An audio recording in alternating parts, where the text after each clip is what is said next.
बिस्मिल्लाहिर्रहमानिर्रहीम। अस्सलाम वालेकुम। मेरा नाम अब्बास है और मैं आपको अपने चैनल अली केयर फार्मेसी पे वेलकम करता हूँ। तो आज की वीडियो में हम बात करेंगे ऑगमेंटिन BD 457 mg सिरप के ऊपर। पर इससे पहले कि मैं अपनी ये वीडियो जो है शुरू करूँ, अगर आपने मेरे चैनल को अभी तक सब्सक्राइब नहीं किया तो सब्सक्राइब के बटन पे क्लिक करके मेरे चैनल को सब्सक्राइब कर लें और इसके साथ ही एक बेल आइकॉन का बटन भी होगा, इसको प्रेस करके ऑल पे क्लिक कर दें। इससे ये होगा कि मैं जो भी न्यू वीडियो अपलोड करूँगा उसका नोटिफिकेशन जो है आपको फ़ौरन मिल जाया करेगा। तो चलें जी शुरू करते हैं। तो ऑगमेंटिन BD 457 mg सिरप, सबसे पहले जी हम इसकी पैकिंग को देख लेते हैं। तो ये मेरे हाथ में जो है ऑगमेंटिन सिरप जो है मौजूद है, ये इसकी पैकिंग होती है। मैं करीब करके दिखा देता हूँ। ये जो है ऑगमेंटिन सिरप इस तरीके से आता है। अब अगर मैं खोल के दिखाऊं तो ये जो है ऑगमेंटिन सिरप होता है। ये मैं करीब करके दिखा रहा हूँ। ये ऑगमेंटिन सिरप जो है इस तरीके से आता है। अब यहाँ पे मैं ये भी आपको बताता चलूँ कि ये सिरप जो है पाउडर फॉर्म में होता है और इस सिरप को जो है बनाना पड़ता है। अब इसे बनाने के जो है दो तरीके हैं। सबसे पहला तरीका तो सबसे सिंपल है कि आप एक मिनरल वाटर जो है वो ले लें और उसे जो है इसमें डाल के मिला लें, तो इस तरीके से इसका सिरप जो है तैयार हो जाएगा। और इसका दूसरा तरीका जो है वो ये है कि आप पानी को गर्म करें और जब वो अच्छी तरीके से गर्म हो जाए तो फिर उसे वापस ठंडा होने दें और जब वो ठंडा हो जाए तो फिर आप जो है इसमें वो पानी डाल के इसे तैयार कर सकते हैं। अब यहाँ पे मैं अगर दिखा सकूँ तो यहाँ पे कहीं पे निशान भी होगा। हाँ जी, तो ये यहाँ पे जो है ये एरो का निशान जो है मौजूद है। तो यहाँ तक आपने जो है इसमें पानी डालना होता है और उस तरीके से जो है ये तैयार हो जाता है। तो ये जी इसकी पैकिंग हो गई। अब हम बात कर लेते हैं इसकी फार्मूले के ऊपर कि इसकी ड्रग जो है वो क्या है। तो ऑगमेंटिन सिरप का फार्मूला होता है कोअमोक्सिक्लेव। मैं फिर से आपके लिए एक और बार दोहरा देता हूँ। कोअमोक्सिक्लेव जो है इसका फार्मूला होता है। अब ये फार्मूला जो है पेनिसिलिन की ब्रांच से जो है निकला हुआ फार्मूला है। एक इसमें जो है अमोक्सिसाइक्लिन जो है वो ऐड की जाती है और दूसरा फार्मूला जो है वो होता है क्लोवलिनेट। अब ये दो फार्मूलों को मिला के जो है एक फार्मूला बनाया जाता है जिसे हम मेडिकल की लैंग्वेज में कहते हैं कोअमोक्सिक्लेव। अब ये जो है इसका फार्मूला हो गया। अब इसे कौन सी कंपनी बना रही है, तो इसे बना रही है जी GSK, यानी कि ग्लैक्सोस्मिथक्लाइन जो है इसकी कंपनी है जो कि ये सिरप बना रही है और बहुत ही अच्छी कंपनी है, मल्टीनेशनल कंपनी कहलाती है ये और बहुत ही अच्छी मेडिसिन जो है ये बनाती है। तो ये जी इसकी कंपनी हो गई। अब हम बात कर लेते हैं इसके बेनिफिट्स पे।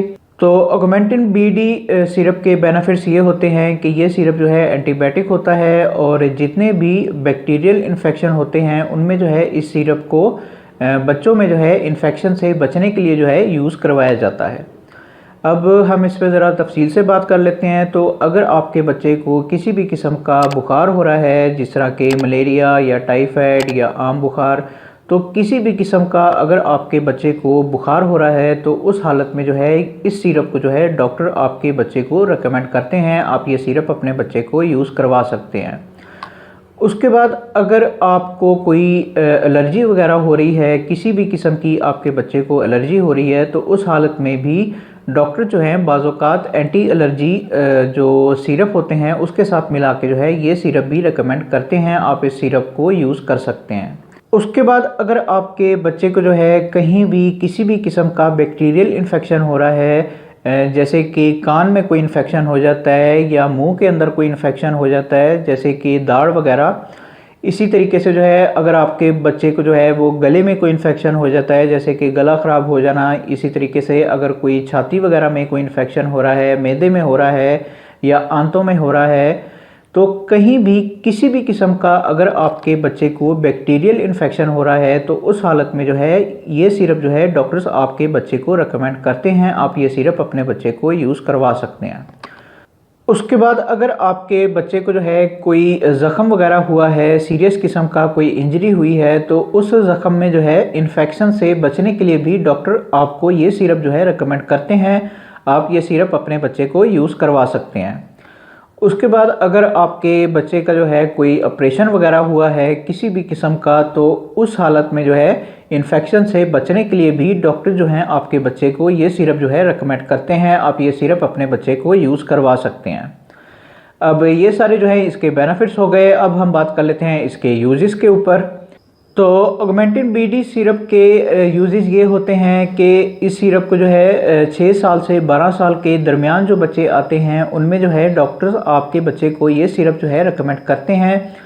अब यहाँ पे मैं हमेशा की तरह फिर से आपको वही नसीहत करूँगा कि आपने जो भी करना है वो डॉक्टर के मशवरे से करना है। बराए मेहरबानी खुद डॉक्टर ना बने, डॉक्टर को अपना काम करने दें। जब तक डॉक्टर आपके बच्चे को ये सिरप लिख के ना दे उस वक्त तक ये सिरप जो है आप अपने बच्चे को यूज़ ना करवाएं।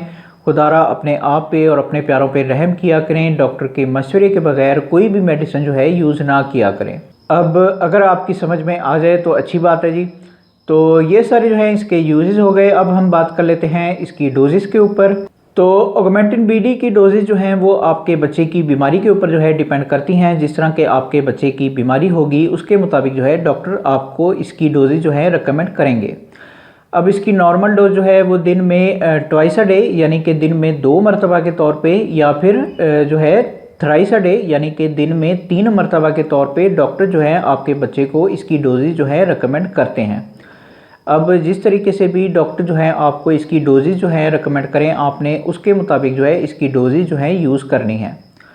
तो ये सारी जो है इसकी डोजेस हो गई। अब हम बात कर लेते हैं इसके कोर्सेज़ के ऊपर या फिर इसके टाइम पीरियड के ऊपर, जो भी आप जो है अपनी आसानी के लिए कहते हैं। तो ऑगमेंटिन का सबसे छोटा कोर्स जो है वो 3 दिन का होता है। 3 दिन तक आपने ये सिरप जो है अपने बच्चे को लाजमी तौर पे यूज़ करवाना है, बीच में छोड़ना नहीं है। कई लोग जो हैं जब उनकी बीमारी जो है पहले दिन या दूसरे दिन ठीक हो जाती है तो वो फ़ौरन जो है इस सिरप को छोड़ देते हैं। तो ये गलती आपने नहीं करनी। 3 दिन तक इस सिरप को जो है आप अपने बच्चे को लाजमी तौर पे यूज़ करवाएं। उसके बाद अगर उसकी बीमारी ठीक हो जाती है तो फिर आप जो है इस सिरप को छोड़ सकते हैं। उसके बाद इसका सेकंड कोर्स जो है वो 5 दिन का होता है, यानी कि अगर 3 दिन तक यूज़ करने के बावजूद भी आपके बच्चे की बीमारी जो है ठीक नहीं हो रही है तो फिर इसका सेकंड कोर्स जो है वो 5 दिन का होता है। 5 दिन तक आपने ये सिरप जो है अपने बच्चे को लाजमी तौर पे यूज़ करवाना है, बीच में छोड़ना नहीं है। 5 दिन के बाद अगर उसकी बीमारी ठीक हो जाती है तो फिर आप जो है इस सिरप को छोड़ सकते हैं। अब यहाँ पे मैं ये आपको बता दूँ कि अगर आप कोई भी एंटीबायोटिक मेडिसिन यूज़ कर रहे हैं तो उसका कोर्स करना जो है वो लाजमी होता है। अगर आप उसका कोर्स पूरा नहीं करते हैं तो फिर उसके साइड इफ़ेक्ट्स जो हैं आप पे अपना असर जो है वो दिखा सकते हैं। तो इसलिए अगर आप कोई भी एंटीबायोटिक्स जो हैं वो यूज़ कर रहे हैं तो उसका कोर्स जो है वो लाजमी तौर पे पूरा करें। तो अब हम आगे बढ़ते हैं। तो इसका मैक्सिमम कोर्स जो है वो 7 दिन का होता है, यानी कि 5 दिन तक यूज़ करने के बावजूद भी अगर आपके बच्चे की बीमारी ठीक नहीं हो रही है तो फिर 7 दिन तक आपने इसे लाजमी तौर पे यूज़ करवाना है, बीच में छोड़ना नहीं है। 7 दिन के बाद अगर आपके बच्चे की बीमारी ठीक हो जाती है तो फिर ये सिरप जो है आप अपने बच्चे को छुड़वा सकते हैं। अब मिसाल के तौर पे 7 दिन तक लगातार यूज़ करने के बावजूद भी आपके बच्चे की बीमारी ठीक नहीं हो रही है तो फिर मैं आपको यही मशवरा दूंगा कि आप जो है डॉक्टर से मशवरा करें। और अगर ये सिरप जो है डॉक्टर आपको मज़ीद यूज़ करने के लिए कहता है तो ये सिरप आप अपने बच्चे को मज़ीद यूज़ करवा सकते हैं, वरना आप जो है डॉक्टर से कोई और एंटीबायोटिक सिरप जो है वो लिखाएँ ताकि आपकी बच्चे की बीमारी जो है वो जल्द से जल्द ठीक हो सके। तो ये सारे जो हैं इसके कोर्सेज़ हो गए। अब हम बात कर लेते हैं इसके कॉन्ट्राइंडिकेशंस के ऊपर या फिर इसके प्रिकॉशंस के ऊपर, यानी कि वो लोग जो कि इस सिरप को जो है यूज़ नहीं कर सकते। तो सबसे पहले जी, अगर आपके बच्चे को इसके फार्मूले से किसी किस्म की एलर्जी है तो उस हालत में जो है आप इस सिरप को अपने बच्चे को यूज़ नहीं करवा सकते। उसके बाद अगर आप इस सिरप को यूज़ कर रहे हैं और आप ये सोच रहे हैं कि कोई और एंटीबायोटिक सिरप जो है वो भी साथ में आप जो है अपने बच्चे को यूज़ करवाएं तो आप इस तरीके का काम भी नहीं कर सकते। उसके बाद अगर आपके बच्चे को कोई गुर्दों वगैरह का मसला है, यानी कि गुर्दों में कोई पथरी है या इस तरह का कोई और मसला है, तो उस हालत में भी ये सिरप जो है आप अपने बच्चे को यूज़ नहीं करवा सकते। उसके बाद अगर आपके बच्चे को जो है कोई जिगर वगैरह के मसले मसाइल हैं, यानी कि उसका जिगर जो है वो ठीक तरीके से खून नहीं बना रहा है या इस तरह का कोई और मसला जो है आपके बच्चे के साथ चल रहा है, तो उस हालत में भी आप ये सिरप जो है अपने बच्चे को यूज़ नहीं करवा सकते। अब ये इसके जो हैं थोड़े से प्रिकॉशंस हैं, ये आपने अपने दिमाग में रखने हैं। जब भी आप जो है डॉक्टर के पास जाते हैं और आप देख रहे हैं कि डॉक्टर आपको ये सिरप जो है रिकमेंड कर रहे हैं, तो आप जो है अपने बच्चे की बैकग्राउंड के बारे में डॉक्टर को लाजमी तौर पर बताएँ, ताकि डॉक्टर आपको सही मेडिसिन जो है वो रेकमेंड करे। अब ये सारे जो हैं इसके कॉन्ट्राइंडिकेशंस हो गए। अब हम बात कर लेते हैं इसके साइड इफ़ेक्ट्स के ऊपर। तो इसके साइड इफ़ेक्ट्स कोई नॉर्मली इतने देखने में नहीं आते, लेकिन फिर भी इसके साइड इफ़ेक्ट्स जो हैं वो मौजूद हैं और कई बच्चों पे जो है अपना असर वो दिखा देते हैं, तो इसलिए एहतियात करें। अब मैं इसके साइड इफ़ेक्ट्स जो हैं वो आपको बता देता हूँ। तो इसके साइड इफ़ेक्ट्स में सबसे पहले, अगर आपके बच्चे को जो है इसके फार्मूले से किसी किस्म की एलर्जी है, तो उस हालत में जो है आपके बच्चे को जो है कुछ एलर्जी रिएक्शन जो हैं वो देखने में आ सकते हैं, जैसे कि जिस्म पे जो है वो रैशेज़ वगैरह हो सकते हैं या इस तरह का कोई और मसला जो है आपके बच्चे के साथ हो सकता है। तो ये चीज़ इसके साइड इफ़ेक्ट्स में जो है शामिल है। उसके बाद आपके बच्चे को जो है वीकनेस जो है वो देखने में आ सकती है, तो ये चीज़ भी इसके साइड इफ़ेक्ट्स में जो है शामिल है। उसके बाद जो है आपका बच्चा जो है वो गनूदगी की हालत में रह सकता है या फिर उसे जो है तेज़ चक्कर वगैरह वो भी आ सकते हैं, तो ये चीज़ भी इसके साइड इफ़ेक्ट्स में जो है शामिल है। उसके बाद आपके बच्चे को जो है वो नौजिया हो सकता है, यानी कि उसे जो है उल्टियाँ वगैरह वो लग सकती हैं, तो ये चीज़ भी इसके साइड इफ़ेक्ट्स में जो है शामिल है। उसके बाद आपके बच्चे को जो है मैदे के मसले मसाइल जो हैं वो देखने में आ सकते हैं, यानी कि पेट में दर्द होना या फिर बदहज़मी या गैस होना, तो ये चीज़ भी इसके साइड इफ़ेक्ट्स में जो है शामिल है। उसके बाद आपके बच्चे को जो है डायरिया हो सकता है, यानी कि उसे लूज़ मोशन जो हैं वो लग सकते हैं अगर आप इसकी ओवरडोज जो है अपने बच्चे को यूज़ करवा रहे हैं, तो ये चीज़ भी इसके साइड इफ़ेक्ट्स में जो है शामिल है। उसके बाद जो है आपके बच्चे को जो है सांस लेने में मुश्किल हो सकती है, तो ये चीज़ भी इसके साइड इफ़ेक्ट्स में जो है शामिल है। उसके बाद आपके बच्चे का स्किन का कलर या आँखों का कलर जो है वो चेंज हो सकता है, यानी कि वो चेंज होके येलो हो जाएगा, तो ये चीज़ भी इसके साइड इफ़ेक्ट्स में जो है शामिल है।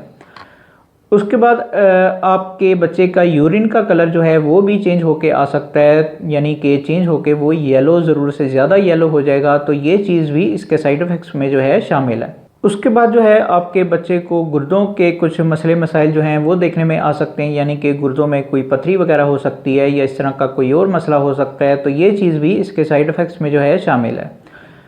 अब ये मैंने जितने भी साइड इफ़ेक्ट्स जो हैं आपको बताए हैं, ये अगर साइड इफ़ेक्ट जो हैं आपको अपने बच्चे पे नज़र आ रहे हैं, तो आप फ़ौरन जो है डॉक्टर से रब्ता करें और अपनी मेडिसिन जो है वो चेंज करवाएं, ताकि आपके बच्चे का इलाज जो है वो ठीक तरीके से हो पाए।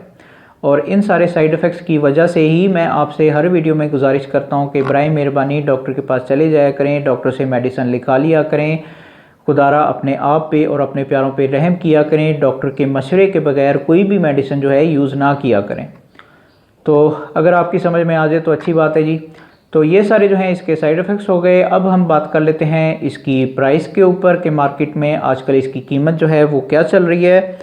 तो जबकि मैं ये वीडियो बना रहा हूँ तो इसकी एक सिरप की कीमत है जी 200 रुपये, यानी कि 200 रुपीज़ में जो है ये सिरप आपको किसी भी फार्मेसी या मेडिकल स्टोर से जो है आसानी के साथ मिल जाएगा। तो ये जी इसकी कीमत हो गई और मेरा ख्याल है कि मैं सब कुछ बता चुका हूँ। तो ये जी आज की वीडियो थी। अगर वीडियो आपको पसंद आई हो तो फिर लाइक करें, शेयर करें और बराए मेहरबानी मेरे चैनल को सब्सक्राइब करना ना भूलें। मन में कोई भी सवाल आ रहा हो तो कमेंट बॉक्स में ज़रूर पूछें, मैं ज़रूर आंसर बैक करूँगा। बाकी मिलते हैं फिर अगली वीडियो में, उस वक्त तक के लिए मुझे इजाज़त दें। अल्लाह हाफ़िज़।